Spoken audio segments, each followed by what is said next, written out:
자, 반갑습니다.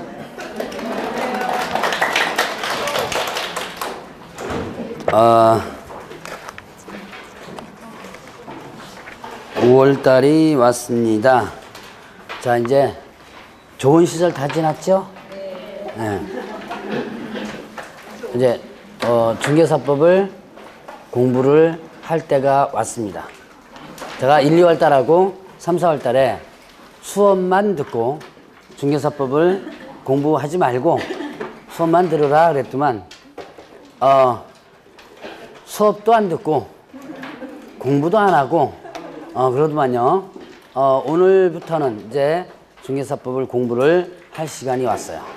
그래서 여러분들이 이제 저번 주에 잠깐 얘기했었죠. 여러분들이 가지고 있는 요약집 몇 번 읽으시라?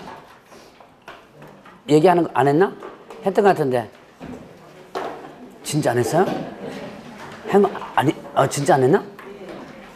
10번 읽으라 소리 안 했어요?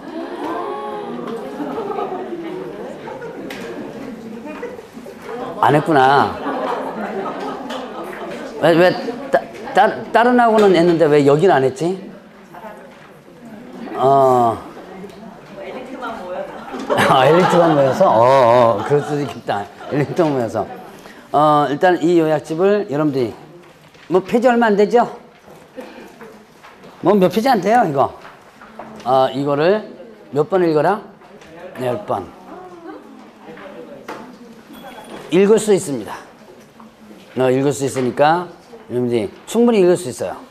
자, 그리고 5월달부터는 이제는 중개사법을 빡시게 공부해 줘야 돼요. 자, 봅시다. 이제 6페이지 한번 보죠. 진도 나가야죠? 자, 6페이지에 보면 중개제도 연역 부분 들어갑니다. 자, 중개제도 연역 부분에 보니까 자, 역사. 이건 뭐 시험 문제 많이 나오진 않지만 자, 중개업의 효시라고 그랬죠? 뭐가 중개업의 효시다? 고려시대 때 객주 혹은 객주 상인 이렇게도 표현한 부분이 있었죠. 이런 사람들이 장사도 하면서 부동산도 소개시켜줬다라고 해서 이것이 중개업의 효시다라고 했었어요. 그러면 이제 조선 후기로 들어갑니다. 후기로 들어가면 어떤 사람이 나타난다? 각회 집주름이라는 사람이 나타나죠. 이때 각회 집주름 이런 사람들은 장사꾼이었다가 자, 부동산만 소개시켜준 사람으로서 나타나게 되죠. 그래서 전문적인 자, 부동산 소개업자 즉 최초의 개업공예사다라고 표현을 하기도 합니다. 자, 그 다음에 이제 객주가 간 규칙이 나오죠. 이제 중개업에 관련된 최초의 법령이다 라고 표현하기도 하고요. 자, 이제 인가제가 나오기 시작하면서 규제가 되기 시작합니다. 그리고 이제 일제시대를 거쳐서 1961년도에 소개영업법이 나오죠. 이때 뭐가 나온다? 신고제. 아무나 할 수 있는, 신고만 하면 할 수 있는 신고제가 나온다. 여기서부터 지금까지 자격증 없이 해오던 사람들을 뭐라 그래요? 예, 부칙에 의한 개업공개사 이렇게 표현을 하죠. 자, 그러면 이제 이렇게 됐다가 지금 허가제였다가 지금 현재 뭘로 바뀐다? 등록제로 바뀌게 되죠. 자, 이렇게 해서 간단하게 연역 부분 한번 봤고요. 자, 그 다음에 또 이제 공인중개사법의 제정 목적 있었죠. 자, 제정 목적. 자, 이 제정 목적은 한때는 시험 문제 잘 나왔었는데 요즘 안 나오지만 그래도 나올 수 있는 부분이니까 꼭 여러분 좀 기억을 해놓으라 했습니다. 자, 제정 목적. 처음에는 어떻게 돼요? 자, 공인중개사의 업무 등에 관한 사항을 정하여 그 다음에 또 전문성을 제고하고 그리고 부동산 중개업을 건전하게 육성하여 그 다음에 국민경제 이바지함을 목적으로 한다 그랬죠. 자, 일단 잘라놓으면 공인중개사의 업무 등에 관한 사항을 정하여 자, 이렇게 되고요. 그 다음에 또 전문성을 제고하고 또 부동산 중개업을 건전하게 육성하여 그리고 또 국민경제 이바지 이렇게 총 몇 개로 잘라졌어요? 4개로 잘라졌죠. 자, 그러면 일단 공인중개사의 업무 등에 관한 사항을 정한다. 자, 여기에서 보면 공인중개사법이니까 공인중개사의 업무 등에 관한 사항을 정합니다. 자, 개업 공인중개사의 업무에 관한 사항을 정하는 거 아니다. 자, 공인중개사를 뭘로 바꾸면요? 개업자로 바꾸면 틀립니다. 개업공개사로 바꾸면 틀리다. 자, 공인중개사와 개업공개사는 차이가 있었죠. 자, 공인중개사는 어떤 사람이었었어요? 이 법에서 자격을 취득한 자죠. 자, 그러면 개업공개사는 어떤 사람이었죠? 이 법에서 중개사무소 개설 등록한 자. 자, 이제 공인중개사는 자격을 취득한 자고 그 다음에 또 개업공개사는 등록한 자입니다. 개념이 완전히 틀립니다. 그러니까 특히 공인중개사, 개업공개사 그 용어 바뀌어서 나올 수 있으니까 조심을 하라 그랬습니다. 그 다음에 또 이제 전문성을 제고한다.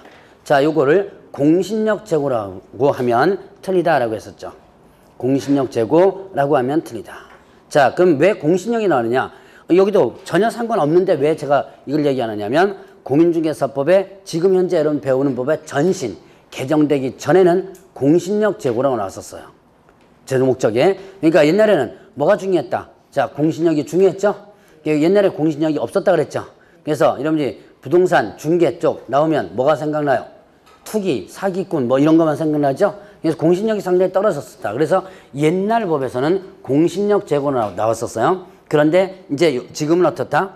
이제 공신력이 어느 정도 높아졌죠? 그러니까 어떻게 한다? 이제 전문성을 높인다라는 것으로 바뀌어졌습니다. 그래서 전문성을 제고한다. 그 다음에 또 부동산 중개업을 건전하게 수행하여. 자, 부동산 중개업을 건전하게 수행한다. 자, 부동산 중개업입니다. 중개 업무가 아니에요. 중개 업무를 육성하는 게 아니라 뭐를요? 업을 육성한다. 업무하면 틀리다. 자, 그 다음에 또 그래서 건전하게 육성한다 그랬죠? 이거를 공정하게 육성한다. 공정자가 나오면 틀리다 라고 했었어요. 건전, 공정, 자, 이런 문구들 일단 조심을 하라 했습니다. 자, 그 다음에 부동산 중개업이죠? 부동산업 하면 또 틀리다 그랬죠. 자, 부동산업. 자, 지금까지 배웠던 거 총동원 하셔야 돼요. 자, 5, 6월달 강의는 모든 것을 다 총동원하는 내용입니다.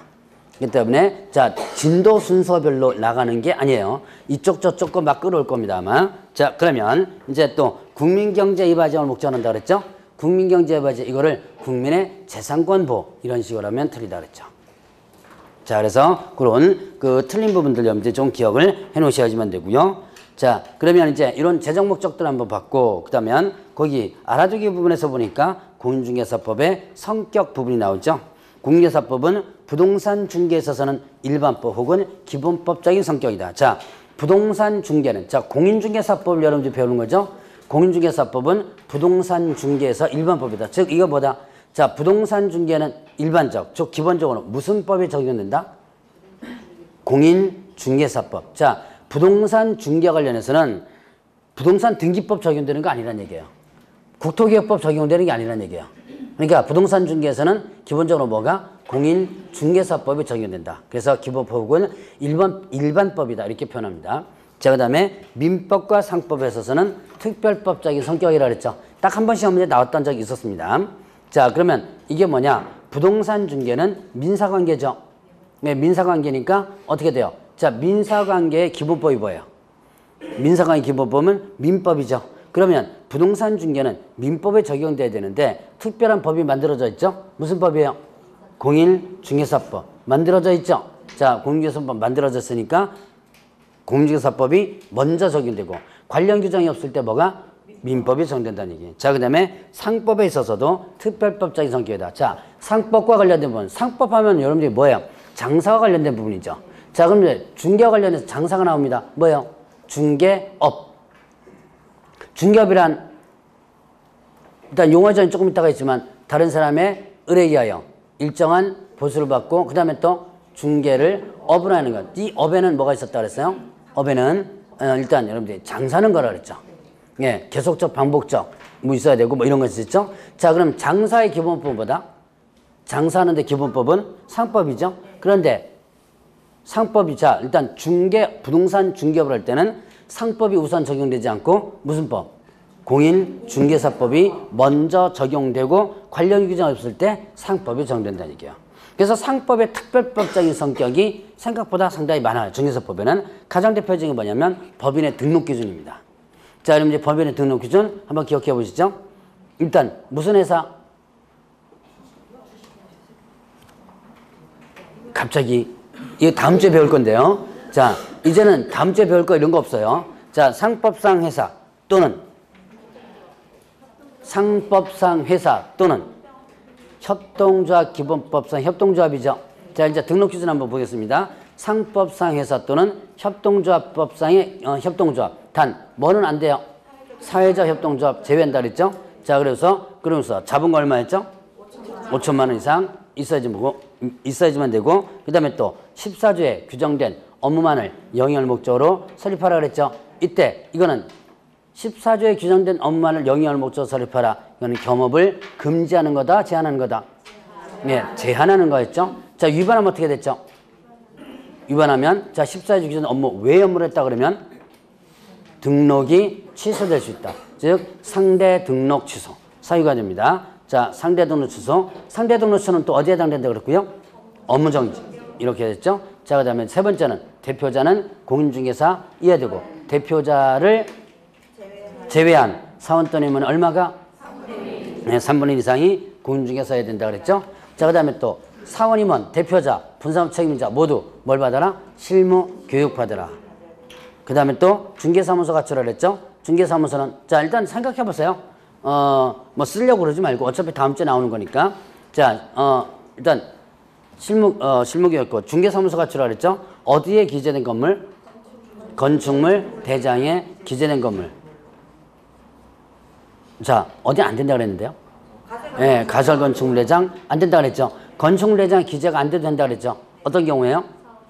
중간검사, 그다음에 사용 승인 등을 받은 건물이라면 이때는 사유서 별도로 제출하라 그랬고요. 자, 그다음에 확보하라 그랬죠. 소유하거나 전세 임대차, 사용대차 방법으로 확보하라라는 내용이 있었습니다. 자, 여기서 이제 상법을 뛰어넘는 규정이 있는데 뭐냐면 자본금 5천만 원이에요. 이 자본금 5천만 원이 상법에서 보면 이제 주식회사 같은 경우는 자본 5천만 원 규정되어 있는데, 자, 이러면 상법상에서 하면 주식회사라든가 유한회사, 한명합자, 유한책임회사 이런 거 총 5가지가 상법상 회사죠. 자, 이때 주식회사뿐만 아니라 유한회사나 유한책임, 뭐 한명합자로 만들어져도 자본금 무조건 얼마? 5천만 이상. 이게 상법상 뛰어넘는 규정이에요. 자, 그 다음에 또 분사무소 책임자 과정, 분사무소 부분에서 있습니다. 자, 이런 이제 분사무소 설치하면 상법에서는 지점 등기를 하도록 하고 있어요. 분사무소 했을 때, 자, 지점 설치하죠? 지점 등기를 하도록 하고 있는데, 자, 중개사법에서는 지점 등기를 할 의무가 없죠. 그러니까 지점 등기 하지 않으니까, 자, 뭡니까? 소위 말하는 사용인인감, 이게 나오지 않을 수도 있는 거죠. 자, 이런 식으로 일단 여러분들이 그 상법을 뛰어넘는 규정들이 몇 가지가 있다. 라는 거는 거. 그래서 상법에 있어서는 뭐다? 특별법적인 성격이다라고 합니다. 자, 그러면 이제 또 중간법이다. 공법적 성격과 그 다음에 또 사법적 성격이 어떻게 된다? 혼합되어 있다 그랬죠? 공법적인 개념과 그 다음에 또 사법적 개념이 혼합되어 있다. 이걸 중간법이다 이렇게 표현하죠. 자, 3가지 개념 한번 봤고요. 자, 이제 중개란 개념 보겠습니다. 자, 중개란, 자, 이제 용어 정의 들어가요. 중개란 제3조 규정에 의한 뭐에 대하여? 중개 대상물에 대하여 거래 당사자 간의 매매 견임 대차 그 밖에 권리들 실 변경하는 행위를 뭐 하는 것? 알선하는 거겠죠. 자, 한번 보죠. 자, 중개라고 한다는 거는 뭐예요? 중개는 일단은 중개란 뭐에 대한 알선이었죠? 자, 여기서는 포인트가 있었죠? 뭐에 대한 알선이다? 중개. 예, 중개 대상물에 대한 알선이다. 이렇게 했었죠. 요게 이제 제가 1월 달부터 계속 강조했던 거. 자, 일단 중개라는 개념부터 보면 중개대상물에 대한 알선이다. 그럼 중개대상물에 대한 알선 이렇게 된다면, 자, 중개대상물이 아닌 것에 대한 알선은 이 법상의 중개단이다. 아니다 그랬죠. 자, 그러면 중개대상물이 아닌 것에 대한 알선은 이 법상의 중개가 아니고 이 법이 적용된다 안 된다? 안 된다. 자, 그럼 중개대상물부터. 중개대상물이 뭐예요? 토지, 건물, 그 밖에 토지정착물 있었죠? 그 다음에 임목, 광업재단, 공장재단 이렇게 했었죠. 자, 요 5가지에 대한 알선만이 이 법상의 중개다. 그러면 이 5가지가 아닌 것에 대한 알선은 이 법상의 중개가 아니다. 그럼 이 법상 중개가 아니니까 이 법이 적용되지 않는다. 그러니까 중개대상물이 아닌 것에 대한 알선한다. 예를 들어서 자, 권리금. 권리금 중개대상물 이해 아니에요? 아니죠. 그럼 권리금에 대한 알선합니다. 그러면 이때 이거는 이 법상의 중개가 아니고 이 법이 적용되지 않죠. 그러니까 권리금 알선하고 알선료를 받을 때 어떻게 돼요? 많이 받아도 상관이 없다. 자, 그럼 뭐가 적용되자는 거예요? 중개사법 자체가 적용되지 않으니까 중개보수가 적용되지 않죠. 그러니까 많이 받아도 상관이 없죠. 요즘 권리금 알선 혹시 실무하시는 분 계세요? 권리금 알선할 때 몇 프로 정도 받아요? 10%? 아, 너무 많이 받는데?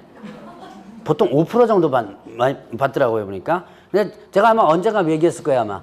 제 수강생 중에서 한 사람이, 여기서 얘기했는지 안 했는지, 전 이제 얘기했는지 안 했는지 까먹어요. 이 17회 때 소강사인데 임차인으로부터 나간 임차인으로부터 권리금 1,000만 원을 받아달라고 요청을 받았어요. 그래가지고 들어온 임차인한테 얼마 받았냐면 1,500 받아가지고 500만 원 챙겨 먹고 1,000만 원 건네준 그런 사례도 있었어요. 그러니까 그래도 중개사법 위반 2단이다? 아니다. 자, 그래서 이런 권리금이나 이런 중개대상물에 대한 중개대상물이 아닌 알선은 이 법상의 중개가 아니다. 그 이 법이 적용되지 않는다. 이게 이제 여러분들이 용어의 정의에서 여러분들이 반드시 기억해야 할 부분 중에 하나입니다. 자, 그럼 이제 중개대상물에 대하여 거래 당사자 간의 매매 교환 임대차를 보하는 거, 알선하는 것 뿐만 아니라 그 밖의 권리 있었죠. 그 밖의 권리. 자, 그 밖의 권리듯이 변경하는 행위를 알선하는 것. 그럼 그 밖의 권리에는 뭐도 포함된다? 그 밖의 권리에는 뭐도 포함된다? 저당권 등 담보물권도 포함된다 그랬죠. 자, 저당권 등 담보물권도 포함된다. 그랬으니까 자, 그래서 이와 관련된 판례가 있죠. 여러분들 요약지만 저쪽 뒤에 중개대상 권리에 나와 있는데요. 제가 아마 여기서 설명을 좀 많이 했을 거예요. 금전소비대차 알선에 기억나실 거예요. 금전소비대차 알선에 부수하여 저당권 설정 행위를 알선했다. 이때 금전소비대차를 알선했습니다. 여기까지. 금전소비대차를 알선 소개해줬죠. 여기까지. 이거 이 법상의 중개다 중개 아니다? 네, 중개 아니다 그랬죠. 왜? 금전 자체는 뭐가 아니다? 중개대상물이 아니니까. 그러니까 돈 빌려주는 것을 소개시켜줬는데 그까지는 중개가 아니지만 거기 빌려주면서 부수적으로 그 땅에다가 뭐예요? 저당권을 설정하면서 빌려주는 거죠. 이거는 이 법상의 중개에 해당이 된다라고 했었죠. 그래서 그거 중개라는 개념에서는 같이 기억을 해놓으라 그랬죠. 그래서 자, 일단 중개란 기본적으로 중개대상물에 대한 알선이라는 것을 여러분들이 기억해 놓고, 자, 그럼 그 밑에 보니까 상사중개, 민사중개, 그 다음에 또 참여중개, 지시중개 있었죠. 자, 보면 상사중개와 그 다음에 또 뭐가 있다? 민사중개 있었고, 그 다음에 또 참여중개와 그 다음에 또 뭐가 있었다? 지시중개 이렇게 했었죠. 자, 그러면 상사중개, 민사중개. 자, 상사중개는 타인 간의 상행위를 알선하는 거. 다른 사람 간에 뭐예요? 장사하는 것을 알선하는 것을 상사중개라고 했다. 그래서 상사중개의 개념으로서 제가 설명드렸던 것이 있었습니다. 뭘 설명드렸어요? 기억나세요? 무역상사라는 거 한번 제가 얘기했던데 들어는 보셨죠? 네, 무역상사는 무슨 회사라고 그랬어요? 뭐 무역하는 회사겠죠. 생각해 보였어요. 무역하는 회사였죠. 자, 수출입을 뭐 한다 그랬죠? 알선하는 회사라 그랬죠. 자, 그래서 지금은 옛날에는 대기업이 다 무역상사를 다 한 개씩 가지고 있었습니다. 근데 지금은 다 없어지고 이제는 오파상이라는 거 있죠. 왜? 오파상으로만 이제 일부분 남아 있습니다. 자, 그러면 이런 게 이제 대표적인 상사중개다. 요즘은 상사중개 또 대표적인 게 뭐냐면 보험중개가 있어요. 혹시 들어보셨어요? 보험중개. 머릿속에 보험설계사 이름 아닙니다. 보험중개사라는 자격증이 있어요. 국가 자격증입니다. 보험중개사. 공인중개사 지금 여러분들 공부하는 것보다 더 어려워요. 이 보험중개사 자격증을 갖고 있으면 보험을 중개를 알선해요. 그럼 이 힘든 거 자격증 따가지고 10만 원짜리 생명보험 중개 주느냐? 그건 아니고요. 몇백억 대짜리 있죠. 그런 거, 손해보험이나 아니면 뭐 화재보험 같은 거 있죠. 그런 것들을 보험회사와 이런 뭐 대형 건물주라든가 이런 사람과 알선해 주는 거예요. 자, 바로 그 보험중개, 이것도 뭐가 된다? 대표적인 상사중개에 해당돼요. 자, 어쨌든 장사하는 것을 알선하는 것을 상사중개고, 상사중개 외의 것이 모두 뭐가 된다? 민사중개가 된다 그랬죠. 자, 그럼 민사중개는 어떻게 된다? 민사중개는 자, 뭐 직업중개, 그 다음에 또 혼인중개, 그 다음에 또 부동산중개, 이게 더 뭐가 된다? 민사중개가 된다. 자, 그러면 이제 옛날에 시험 문제 자주 나왔던 거, 지금은 시험 문제 많이 안 나옵니다. 자, 부동산 중개는 상사중개다, 민사중개다? 네, 민사중개가 된다. 자, 부동산 중개는 일단은 민사중개가 된다. 라는 거 한번 알아보시고, 자, 참여중개와 지시중개. 자, 지시중개가 먼저죠? 자, 지시중개, 참여중개 이렇게 되는데요. 자, 지시중개는 단순한 소개만 해주고 보수받는 거죠? 소개만 해주고 보수받는 걸 뭐라 한다? 지시중개라고 그러고, 참여중개는요, 소개가 되어서 거래가 성사돼야지만 보수받는 거다. 그래서 자, 지시중개로서 대표적으로 제가 자, 부동산 중개, 그 다음에 또 혼인 중개, 직업 중개 세 가지 예에서 지시 중개가 있었다 그랬죠? 뭐가 있었다 그랬어요? 예, 혼인 중개가 있었다 그랬죠? 그래서 자, 이 혼인중개, 여러분이 결혼상담소 남자 여자 소개시켜주는 곳에 가면 조건에 맞는 사람 몇 명을 소개시켜 주겠다라는 전제 조건 하에서 어떻게 한다? 보수를 받는 거죠. 꼭 이 사람이 결혼해야지만 보수받는 게 아니었죠. 자, 그래서 이게 대표적인 지중개다. 그래서 혹시 젊으신 분들 이런 결혼상담소 가면 좀 큰 데 가라 그랬죠? 작은 데 가면 누가 온다 그랬어요? 예, 격리 여직원 나온다 그랬죠? 괜히 바깥만 날아갑니다. 예, 그래서 일단 소개만 해주고 보수받는 그런 부분이 대표적인 케이스인데, 자, 부동산 중개에서도 지중개가 있었다 그랬죠? 예, 지중개 있었다. 어떤 경우라 그랬어요? 자, 부동산 전시업. 자, 그래서 부동산 전시장을 운영하는 사람들이라 그랬죠? 이제 옛날에 90년대까지 있었다 그랬어요. 의뢰받아가지고 전시장을 만들어서 거기다가 이제 벽에다가 걸어두고요. 이제 그 전시장에 찾아온 사람들 구경하다가 요거 좀 소개시켜줘 그러면 일단 소개시켜 주는 거예요. 자, 그러면 이때 전시를 할 때, 그러니까 거래와 상관없이 걸어둘 때 받는 수수료, 이걸 전시 수수료라고 했습니다. 그래서 이게 바로 지중개 대표적이다. 그래서 지시중개를 다른 개념으로 뭐라고 표현한다? 전시중개, 이렇게도 표현한다라고 했었죠. 자, 참여중개는 뭐 지금 현재 하는 거래가 성사되면 보수받는 것이 참여중개고, 자, 그러면 이제 또 중개라는 개념과 그 다음에 또 뭐가 있었다? 위임, 그 다음에 대리, 그리고 고용, 도급, 현상광고 있었죠? 현상광고. 요것도 한때는 시험 문제 참 잘 나왔었는데요. 요즘은 거의 출제 빈도가 떨어진 내용이에요. 그래도 일단 알아는 두고 넘어가시고 기초적으로 이제 알아둬야 돼요. 자, 일단 그나마 최근 연도까지 시험 문제 나온 게 중개와 위임이에요. 자, 그러면 중개와 위임의 공통점 뭐였죠? 공통점. 네, 선관주 의무가 있다. 그래서 판례상에 보면 중개는 뭐와 유사함으로? 위임과 유사함으로. 자, 중개는 위임과 유사함으로 어떤 의무가 있다? 선관주의 의무가 있다 그랬죠. 자, 이것이 하나의 공통점. 자, 그럼 차이점. 중개와 위임의 차이점 뭐가 된다? 위임은 신뢰관계를 원칙으로 한다 그랬죠. 그래서 자, 위임장 누구한테 써줘요? 위임장을 가족이라든가 친구라든가 아는 사람한테 써주죠. 그래서 이건 신뢰관계를 원칙으로 한다. 자, 이거는 중개는 어떻게 된다? 중개는 신뢰관계를 원칙으로 하지 않는다. 얘가 부동산 사무실 있고 간판이 걸려져 있으면 들어가는 것이지 이거 믿는다 안 믿는다 따지지 않는다 그랬죠. 자, 그러면 또 이제 위임은 무상의 원칙이고 중개는 뭐가? 유상의 원칙이다 라는 부분이 있었고요. 자, 그러면 대리와 중개의 공통점. 대리와 중개의 공통점 뭐 있었어요? 거래 성립을 도와주는 역할, 즉 조력하는 역할을 한다 그랬죠. 거래 성립을 도와주는 역할, 조력하는 역할을 한다 라고 했었고요. 자, 그 다음에 차이점 있죠. 자, 대리행위는 무슨 행위였죠? 대리행위는 무슨 행위? 법률행위죠. 그러면 중개행위는 무슨 행위다? 사실행위다. 자, 그래서 대리행위는 법률행위고 중개행위는 사실행위다 라고 했었죠. 대리권을 수여받은 자는 거래 당사자로서 역할을 하죠. 그래서 거래 당사자로서 중도금이나 잔금을 수령할 권리가 있다. 뭐 이런 여러분들이 민법상의 판례도 들어봤을 겁니다. 자, 그러면 중개는요, 이렇게 소개해준 사람이죠. 이건 단순한 제3자에 불과하지 거래 당사자는 아니다 라고 했었죠. 자, 그러면 고용과 중개. 자, 고용, 중개 공통점이 뭐예요? 노무를 제공하는 거, 일을 제공하는 거죠. 왜 일을 제공해요? 여러분 취직하죠. 회사에 취직하죠. 왜 취직해요? 네, 돈 받으려고. 돈 벌려고 그런 거죠. 그러니까 노무 제공하는 이유가 뭐다? 네, 돈 벌려고. 보수를 받을 목적으로 노무를 제공하는 거예요. 자, 근데 고용과 중개 차이점이 있었죠. 고용과 중개 차이점. 고용은 어떻게 된다? 고용은 일단은 보수를 받는데 일의 완성과 무관하게 보수 받죠. 월급이나 주급 이런 걸 받죠. 그런데 자, 중개는 어떻다? 일의 완성이 있어야지만 보수 받는다. 외우려고 그러지 말고 이렇게 개념을 이해하시면 돼요.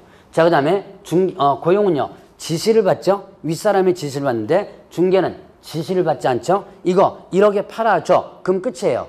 너 오늘 가서 구청에 가보고 등기소 가보고 이런 일일이 지시하지 않는다는 얘기예요. 그래서 이걸 뭐라 한다? 독자적 행위라고 그러고, 이 독자적 행위는 뭐와도 대비되냐면 사자라는 개념과 대비됩니다. 자, 여러분 사자 들어보셨죠? 뭐예요? 네, 진분운꾼. 대표적인 사람이 우편배달부 이런 사람들이었다 그랬죠? 자, 그러면 이때 여러분들이 이런 사자와 대비해서 사자는 단순한 전달자입니다. 그런데 중개는 단순하게 물건을 전달하는 사람이 아니더라라는 얘기죠. 흥정시키고 거래를 성사시키기 위해서 개입하는 부분입니다. 자, 그러면 이제 도급과 중개 공통점이 뭐예요?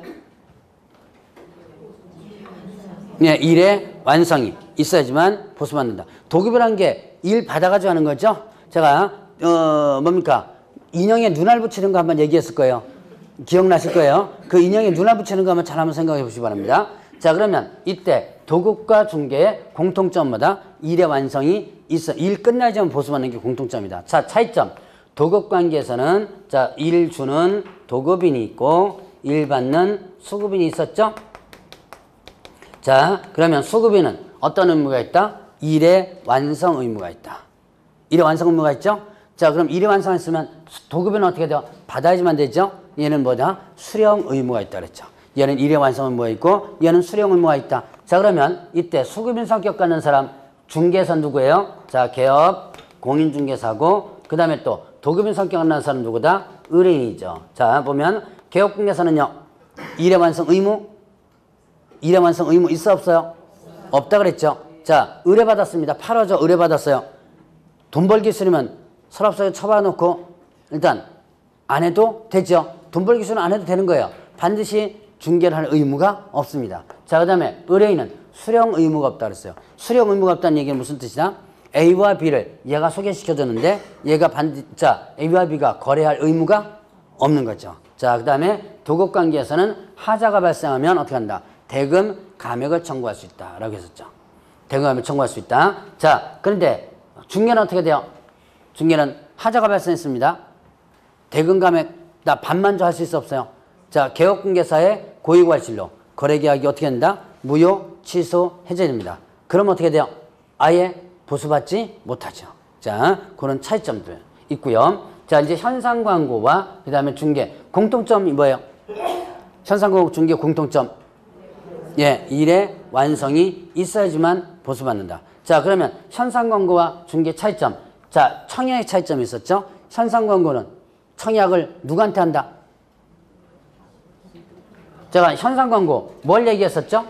전봇대에 뭐 붙여놓은 거? 개새끼 차는 광고 있었다 그랬죠? 왜? 이렇게 해서 이렇게 했었죠? 자, 이거 뭐라 그랬죠? 이거 뭐라 그랬어요? 이게 강아지라 그랬죠? 강아지. 자, 요거 현상 광고에 있어서 기본적인 조건. 우리 집 강아지 찾아주세요. 사진 붙여놨습니다. 근데 반드시 뭐 해야 된다? 반드시 자, 유상 이어지면 된다 그랬죠? 자, 50만 원 드리겠습니다. 이런 거죠. 자, 이런 식으로 현상 광고를 이렇게 해놓습니다. 그러면 청약을 전봇대 옆에 지나가는 모든 사람한테 하죠? 그래서 뭐라 한다? 불특정 다수인에게 한다 그랬죠. 근데 중개는 문 열고 들어가서 특정인에게 팔아주세요. 청약하는 거죠. 자, 얘는 청약을 광고의 방법으로 하는 거고요. 자, 중개는 반드시 광고의 방법이 아니죠. 자, 이 현상 광고는 어떻게 돼요? 현상 광고는 무슨 계약이죠? 요물계약 또 편무계약이죠. 이 현상 광고는 요물계약, 편무계약. 자, 그러면 중개는요? 낙성계약이죠. 왜냐하면 쌍무계약이 해당되죠. 자, 이렇게 중개와 다른 개념과 비교되는 부분을 한번 살펴봤습니다. 자, 그러면 이제 저 그 밑에 보니까 판례에 나오죠. 자, 중개인은 거래 당사자 쌍방으로부터 쌍방 당사자로부터 의뢰받는 것뿐만 아니라 일방으로부터 의뢰받는 건 또 뭐 해야 된다? 중개인이 해야 된다. 자, 공동중개에서 나타나는 부분이라고 그랬고요. 자, 그 다음에 중개인에 해당하는지 여부는 개업공개사가 진정으로 거래 당사를 위하여 거래를 앞선 중개하는 의사를 갖고 있었냐는 개업공개사의 주관적 의사에 의하여 결정할 것이 아니라 개업공개사의 일을 객관적으로 봐야 결정해야 된다라고 했었습니다. 자, 그럼 뭐 보죠? 이때 자, 그 첫 번째 줄로 나오는 개업공개사가 진정으로 거래 당사를 위하여 거래를 앞선 중개하는 의사, 거래를 알선 중개하려는 의사, 요거는 개업공개사의 주관적이에요, 객관적이에요? 주관적이죠. 자, 그래서 이런 거 갖고 해서는 안 된다는 얘기죠. 자, 그래서 시험 문제 이렇게 실제 나옵니다. 중개인에 해당하는 여부는 개업공개사가 진정으로 거래 등을 위하여 거래를 알선 중개하는 의사를 갖고 있었느냐 하는 것에 의해 결정해야 한다. 이런 식으로 나와요. 자, 그럼 이 진정으로 이것은 뭐다? 주관적 의사다. 이렇게 판단하지 말고 객관적으로 판단하라고 했었죠. 자, 그러면 이제 공인중개사. 공인중개사는 어떤 사람이에요? 자, 두 번째 용어제 들어갑니다. 공인중개사는 어떤 사람? 이 법에서 자격을 취득한 자. 자격을 취득한 자를 공인중개사. 그러면 자격 취득하지 않은 자를 뭐라 그래요? 네, 공인중개사가 아닌 자라고 표현하죠. 자, 그러면 자, 중개업이란 다른 사람의 의뢰에 의하여 일정한 보수를 받고 중개를 업으로 하는 것을 말한다. 자, 일단 중개업이란 다른 사람의 의뢰, 그 다음에 또 보수, 그리고 또 업, 요게 세 가지가 모두 해야 된다 그랬죠. 자, 그래서 업에 해당되려면 의뢰받고, 그 다음에 또 보수받고, 그 다음에 업으로 행하는 거 세 가지. 자, 보수 받아야 된다. 자, 그 옆에 관련된 판례도 나오죠. 보수 받아야 된다. 자, 보수를 받지 않고 하는 것은 업이다, 업 아니다, 아니다. 그래서 보수를 받기로 약속했습니다. 아니면 요구했습니다. 근데 중개 일을 했는데 아직까지 뭘 받지 않았다면, 보수를 받지 않았다면 이거는 뭐가 된다? 업에 해당 안 된다. 그 다음에 또 이 업으로 행하는 것 했습니다. 자, 업으로 행하는 것. 자, 이때 업에는 뭐가 있었죠? 업에는 계속적, 반복적 있었죠. 자, 계속적, 그 다음에 또 반복적 있었고요. 또 하나 뭐 있었어요? 사회통념상. 사회통념상의 뭐예요? 사업수행. 사업을 수행한다라는 게 있었죠. 자, 계속적, 반복적이다. 그래서 우연한 기회. 여러분 거기 교재 판례 있죠. 우연한 기회 건물전세 계약하고 보수받았습니다. 이거는 업이다, 업 아니다, 업이 아니다 라고 했었죠. 자, 그 다음에 또 사회통념상 사업수행 있었죠. 사회통념상 사업수행. 자, 어떤 사람이 사무실 내고 간판을 걸었습니다. 그리고 1회 알선하고 보수받았습니다. 한 번, 딱 한 번이에요. 사무실 내고 간판을 걸고 한 번 딱 알선하고 보수받았어요. 이거 업이다, 업 아니다? 업이다 라고 했었죠. 업이다. 왜 업이다? 분명히 한 번 했다는데. 예. 자, 사회통념이라고 그랬죠? 사회통념. 사회통념이라는 뭐예요? 일반인들이 일반적으로 생각하는 개념. 아주 똑똑한 사람도 아니고 아주 바보 같은 사람도 아니고요. 여러분들 같이. 여러분들 평범하죠? 예. 아주 똑똑하지도 않죠? 아주 똑똑한가요? 아, 내가 얘기를 잘못한 것 같다 느낌이 아마. 이 강의하면서 얘기 잘못하면 나중에 욕 단단히 들어먹는데. 자, 일반인들이 흔히 생각하는 개념을 뭐라 한다? 사회통념이라고 그래요. 자, 여러분들이 지나가면서 여기 지나갑니다. 자, 근데 사무실 내놓고 간판 있고요. 불 켜져 있어요. 아, 저 집은 뭐 하는 집이다? 예, 중개사무소. 이다. 저기다가 물건 내놔야지. 라고 생각하죠? 그게 사회통념이에요. 자, 그러면 이때 어떻게 된다? 이렇게 되면 업에 해당됩니다. 이거 언제 조심하라 그랬어요? 중개사무소 개설 등록할 때 조심하라 그랬죠?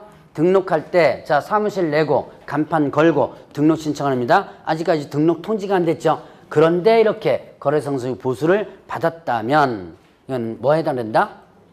예, 무등록에 해당된다 라고 했었죠. 무등록. 자, 등록 안 하고 중개업을 한 거죠. 무등록 형벌 3-3. 자, 보수 청구권이 무등록은 보수 청구권 있어 없어요? 없다라고 했었죠. 청구권 자체가 없다. 근데 보수 약정 자체도 어떻게 한다? 무효다라고 했었죠. 자, 바로 이게 대표적인 무등록에 해당된다 그랬죠.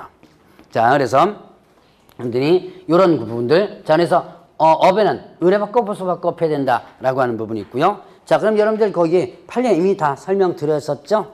자, 보수를 요구하는데 그친 경우는 중개업에 해당된다고 할 수 없다라고 했었습니다. 자, 중개업이란 여기에서 업자가 빠지면 틀려요. 다른 사람의 의뢰에 의하여 일정한 보수를 받고 중개를 행하는 것, 이런 식으로 하면 틀립니다. 자, 옆 페이지에 중개라는 개념 있죠. 중개라는 개념 보세요. 저 동그라미 1번에 거기는 행위를 알선하는 것 이렇게 했죠. 여기에는 업자가 들어가면 안 되겠죠. 알선을 업으로 행하는 것. 야, 중개 부분에다가 거기 쳐다보지 말고 6페이지 쳐다보셔야 돼요. 다 지금 7페이지 쳐다보고 있어. 자, 지금 중개라는 개념 있죠? 거기에 보니까 행위를 알선한 것 이렇게 됐죠. 거기에 알선을 업으로 행하는 것, 업자가 나오면 틀립니다. 자, 알선하는 것 이렇게 해야지 업자가 나오면 틀려요. 자, 그 다음에 다시 옆 페이지 7페이지에 중개업이라는 개념 있죠. 거기에 보니까 중개를 업으로 행하는 걸 했죠. 자, 이것은 중개를 업자가 여기서 빠지면 틀려요. 자, 그렇게 여러분들이 한번 구분해 보시고요. 자, 그 다음에 이제 개업공개사 보죠. 개업공개사는 어떤 사람이에요? 이 법에서 중개사무소 개설 등록한 자. 자, 개업공개사는 이 법에서 개설 등록한 자를 개업공개사로 한다. 그러면 등록하지 않은 자를 뭐라 그러죠?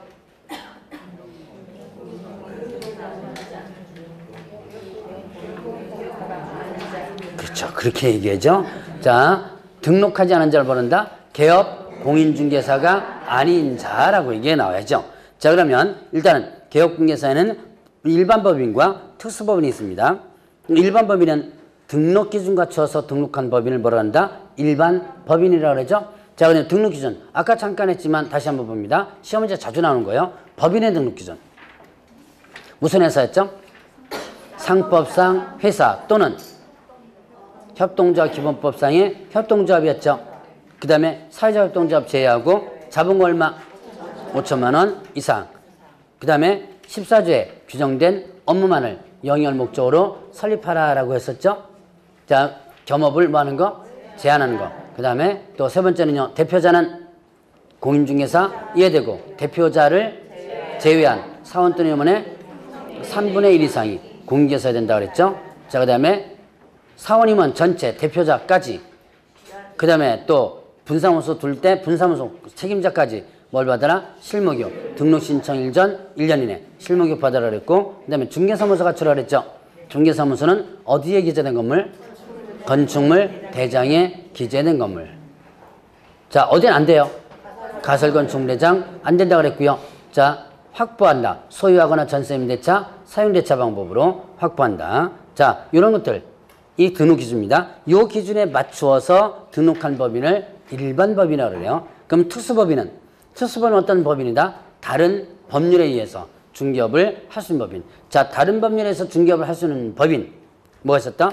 지역 노인동조합, 그러니까 지역 산림조합이 있었죠. 지역 산림조합. 그다음 페이지로 넘어가면 뭐가 있어요? 산업단지관리기관, 그다음에 또 자산관리공사. 자, 농협동조합은 뭐에 대한 것을 중개될 수 있다? 중개 대상물이 좀 제한되죠? 자기 업무와 관련된 거. 농협동조합은 뭐에 대해서? 농지에 대해서 매매견입 됐죠? 산림조합은요? 임야, 임목에 대해서. 그 다음에 산업단지관리기관은 공장용지, 건물에 대해서. 그 다음에 자산관리공사는 비업무용 부동산. 자, 금융기관으로부터 유입된 비업무용 부동산을 중자, 공매로 팔 수도 있지만 뭘 할 수 있다? 중개를 해줄 수도 있는 거예요. 자, 그러면 이때 이제 등록 안 해도 되는 법인이 있었죠. 중개사법에서 등록 안 해도 되는 법인 농협동조합, 그 다음에 또 산림조합, 산업단지관리기관 요 세 가지는 뭘 안 해도 된다? 등록을 안 해도 된다. 자, 그 다음에 자산관리공사는 등록을 해줘야지만 되고요. 등록 신청을 해줘야 되죠. 자, 그 다음에 또 이 네 가지는요. 중개사법에서 배제되는 거 두 가지 있었죠. 뭐 있었어요? 일단은 등록 기준 배제된다. 등록 기준. 자, 그러니까 농협동조합, 조합장 대표자겠죠? 조합장이 공인중개사야 된다. 이러면 안 되겠죠? 자, 그래서 일단 등록 기준 자체가 적용이 안 되고요. 자, 분사업 책임자 공인중개사가 아니어도 된다. 뭐 이런 것들이 있었어요. 자, 특별히 농협동조합은 어떻게 돼요? 농협동조합은 업무보증 설정이 있었죠? 얼마 이상? 네, 1천만 원 이상 이렇게 되죠. 자, 그러면 이제 공인개업공개사는 뭐 제가 설명드릴 필요는 없고, 자, 부칙개업공개사였죠? 부칙개업공개사는 어떤 사람이에요?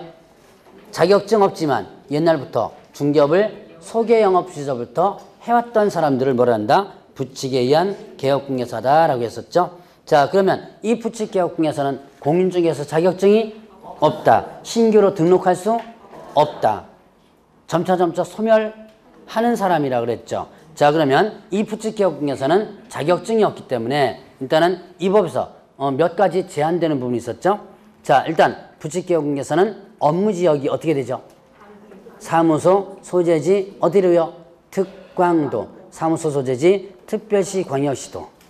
자, 광명시에 부칙개혁공개사 있습니다. 광명시에 그러면 업무지역이 어디예요? 예, 경기도죠. 경기도. 자, 그래서 업무지역이 제한된다. 이 부칙개혁공개사는 사무소 명칭 어떤 거 못 써요? 공인중개사 사무소라는 명칭 못 쓰죠. 그럼 부동산 중개만 써야 되면 되죠. 자, 그 다음에 또 부칙개혁공개사는 겸업 할 수 없는 게 있어요. 뭐였죠?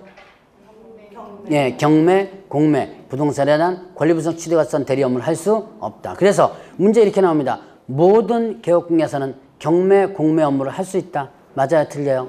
틀리죠? 부칙은 못하니까. 자, 그렇게 제한되는 부분이 있더라. 자, 그러면 이제 소속공개사 중개보전 보겠습니다. 소속공개사. 자, 소속공개사는 누구에게 소속된? 개업공개 소속된 누구예요? 공인중개사로서. 공인중개사가 빠지면 안 됩니다.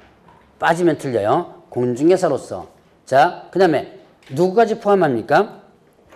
개업 공인중개사인 법인의 사원 또는 임원으로서 공인중개사인 자를 포함한다 그랬어요. 자, 그러면 공인중개사인 사원 임원을 포함하는 거죠? 공인중개사인 사원 또는 임원을 포함한다. 자, 그러면 법인에는 대표자는 일단 공인중개사여야 되고요. 대표자를 제외하고 사원 또는 임원에 얼마가 공인중개사 된다? 3분의 1 이상이 공인중개사죠. 근데 나머지는 공인중개사가 아니어도 되죠. 그럼 공인중개사가 아닌 사원 임원은 소속 공인중개사 해당이 안 되죠. 자, 그럼 이렇게 문제 나옵니다. 자, 소속 공인중개사에는 법인의 사원 또는 임원을 포함한다. 소속 공인중개사에는 법인의 사원 또는 임원을 포함한다. 맞아요? 틀려요? 틀리죠? 자, 소속 공인중개사에는 사원 또는 임원을 포함한다. 그러면 공인중개사가 아닌 사원 임원까지 몽창 들어가는 거죠. 그래서 사원 또는 임원으로서 공인중개사인 자만을 해당합니다. 그렇게 여러분들이 문장 조심해야 되고요. 자, 중개 업무를 수행하거나 보조하는 자를 있죠. 자, 수행하거나 이게 빠져도 틀려요. 소속 공인중개사는요. 왜 그러냐? 그냥 중개 업무를 보조하는 자 그러면 자, 문장에 만약에 용어 정의에서 수행자 빠지고 중개 업무를 보조하는 자 이랬다면 어떻게 돼요? 그러면 수행을 할 수 없다는 얘기가 되는 거죠. 그래서 이 문장에 들어가줘야지만 됩니다. 자, 그러면 이제 이렇게 요게 뭐가 된다? 소속공인중개사고요. 자, 중개보조는 뭐가 아니에요? 공인중개사가 아닌 자로서. 공인중개사 아닌 자로서 자격증 없다는 얘기죠. 그 다음에 개업공개사 소속되어 중개사무에 대한 현장 안내, 일반 사무 등 업무 관련된 중개 업무 관련된 단순 업무를 뭐하는 자? 보조하는 자죠. 자, 여기는 공인중개사가 아닌 자로서 요거 빠지면 틀려요. 얘는 반드시 누가 해주면 돼요? 공인중개사가 아닌 자여야지면 됩니다. 자, 만약에 이게 빠지고 한번 해봅시다. 공인중개사 아닌 자 빠지고, 자, 개업공개 소속되어 현장은 일반 사무 등 단순 업무를 보조하는 자 이렇게 되죠. 그럼 이게 단순 업무를 보조하는 자 또 있죠. 누구예요? 네, 소속공개사. 소속공개사도 업무 보조할 수 있는 거죠. 그래서 아닌 자가 꼭 들어가야 된다. 얘는 업무를 수행할 수 없죠. 보조만 할 수 있는 거죠. 자, 그러면 이제 이렇게 해서 소속공개사하고 소속공인중개사와 그 다음에 또 중개보조원이 있습니다. 자, 요게 공통점과 차이점을 한번 구분해보죠. 자, 일단 공통점. 둘의 공통점. 네, 중개 보조하는 거. 보조할 수 있는 게 공통점이죠. 또, 예, 소속됐다는 거. 예, 소속됐다는 거. 공통점이죠. 또, 사원 될 수 있다. 얘는 사원 또는 임원 될 수 있어, 없어요? 사원 또는 임원. 자, 소속공개사 중개보조는 사원 또는 임원 될 수? 없어요.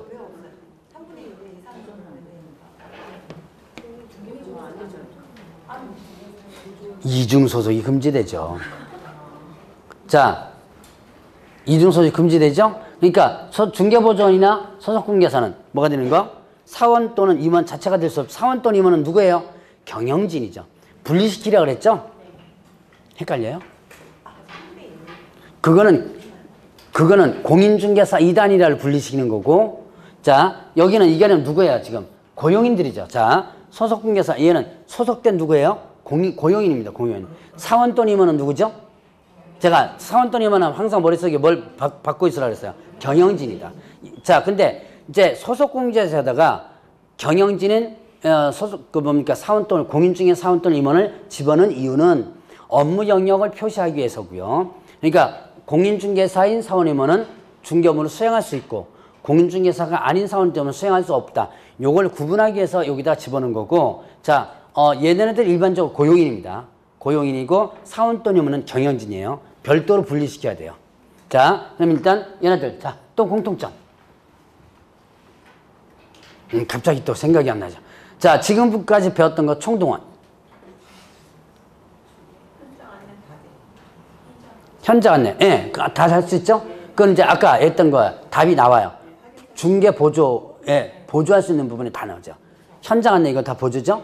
예. 자, 신고해줘야죠. 둘 다 채우면 똑같아요. 신고해줘야죠. 채용하면 언제까지? 업무 개시 전. 자, 채용은 언제까지? 업무 개시 전. 고용관계 종료되면? 예, 10일 이내. 신고해줘야죠. 얘도 똑같습니다. 신고해줘야 돼요. 자, 이런 게 하나의 공통점으로 볼 수 있다. 그럼 이제 차이점이 많으니까 차이점 한번 찾아보세요. 자격증 있고 없고. 또 차이점. 그렇죠. 업무를 수행할 수 있고 없고. 차이점이죠. 또 차이점.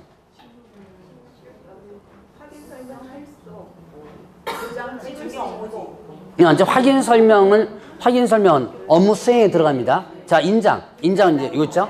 인장 등록 의무 있죠? 인장 등록 의무 없죠? 그리고 행위를 했을 때 서명 및 날인 의무 있고 서명 및 날인 의무 없다. 또 차이점. 그렇죠. 교육이 두 가지가 차이가 있습니다. 일단 얘는 실무교육 대상이고 얘는요 직무교육 대상이죠. 그 다음에 얘는요 연수교육 대상이 되죠. 얘는 연수교육 대상이 아니죠. 자, 이런 차이점들. 그 다음에 또 차이점. 일단 부동산 거래 신고